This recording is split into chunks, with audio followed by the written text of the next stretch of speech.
Hola a todos y bienvenidos a un nuevo videoblog de Global Rheumatoid, donde estaremos haciendo una serie de entrevistas de lo que serán las presentaciones orales en el Congreso de PANLAR 2021. Estamos con el doctor Wilson Bautista. Doctor, bienvenido. Estefanía, muy buenos días, un gusto saludarlos el día de hoy y también a toda la audiencia de Global Rheumatoid. Doctor, cuéntenos de qué va a tratar esta presentación que ustedes darán en PANLAR 2021. Bueno, en primer lugar, pues agradecer al Comité Científico de PANLAR por la aceptación de este trabajo de investigación que lo elaboramos en el servicio de reumatología junto con todos los colegas del grupo de investigación durante el escenario de la pandemia. Es un estudio muy interesante donde evaluamos los factores predictores en pacientes con artritis reumatoide para alcanzar la remisión de la actividad de la enfermedad, utilizando la valoración de cuestionarios realizados online a través de una plataforma en estos pacientes, teniendo en cuenta pues la situación que tuvimos que vivir durante el coronavirus, donde se cancelaron las consultas presenciales y teníamos que hacer una evaluación de forma remota o virtual de esos pacientes que debemos realizarlos de forma rutinaria en el seguimiento de la enfermedad. Doctor, ¿con cuántos pacientes se hizo y por cuánto tiempo fue este seguimiento? Lo realizamos desde el año pasado, iniciamos más o menos en abril hasta finales del 2020. Incluimos más de 600 pacientes que fueron estos pacientes que respondieron estos cuestionarios.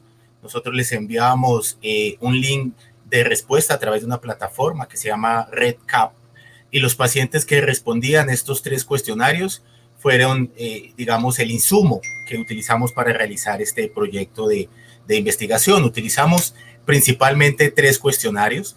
El primero es el RAPID-3, que nos permite evaluar la actividad de la enfermedad en pacientes con artritis reumatoide. Evaluamos el cuestionario HAQ, que nos permite evaluar también ese estado funcional del paciente. Y para el componente emocional, utilizamos el cuestionario PHQ-9, que nos permite evaluar la presencia o la ausencia de síntomas emocionales, especialmente ansiedad o depresión. Teniendo en cuenta que estábamos en una pandemia y que el tema de la salud mental era importante, en ese tema emocional, ¿cuáles fueron los principales hallazgos o las respuestas que ustedes también tuvieron en cuenta? Sí, Estefanía, y fue, digamos, unos resultados muy interesantes que habíamos tenido la hipótesis de que iban a salir con este resultado de este trabajo de investigación y que finalmente lo comprobamos. Observamos sí una alta frecuencia de síntomas emocionales en estos pacientes medidos por el cuestionario PHQ-9, donde encontramos puntajes muy altos en estos pacientes, y asumíamos claramente que estos resultados se daban no solamente por la enfermedad de base, sino también por el contexto epidemiológico que estábamos viviendo el año pasado en el 2020. Entonces ahí podíamos concluir que esa carga del impacto emocional en los pacientes con artritis reumatoide era muy significativa y que probablemente se veía incrementada en el contexto de la pandemia, y esto también se asoció como un predictor de la actividad de la enfermedad. Es decir, aquellos pacientes que tenían mayor alteración desde el punto de vista emocional por síntomas de ansiedad o depresión eran aquellos pacientes que menos lograban controlar la actividad de la enfermedad. Doctor, el tema virtual ha sido una constante y lo podemos ver incluso hasta en los congresos de PANLAR. ¿Cómo fue este proceso de cambiarse del recibir a los pacientes y verlos físicamente a este tema de la virtualidad? Tanto así que les generó a ustedes este tema para presentarlo. Sí, Estefanía, digamos, la situación epidemiológica del año pasado nos hizo modificar todo lo que veníamos realizando en el escenario clínico, en el seguimiento y en la monitorización de estos pacientes. De una forma muy abrupta nos tocó modificar esa forma de evaluar a los pacientes y pasar de esa presencialidad al 100% como lo veníamos haciendo tradicionalmente a unos escenarios donde la virtualidad ha cobrado mayor importancia. Entonces, desde el punto de vista del grupo de trabajo de nosotros como reumatólogos, se ha modificado e incluso este año todavía persiste y probablemente pensamos que esto va a persistir también durante muchos años en una forma híbrida, tanto presencial como virtual. Y ese impacto no solamente se ha visto reflejado en el área asistencial, sino también desde la perspectiva de los pacientes.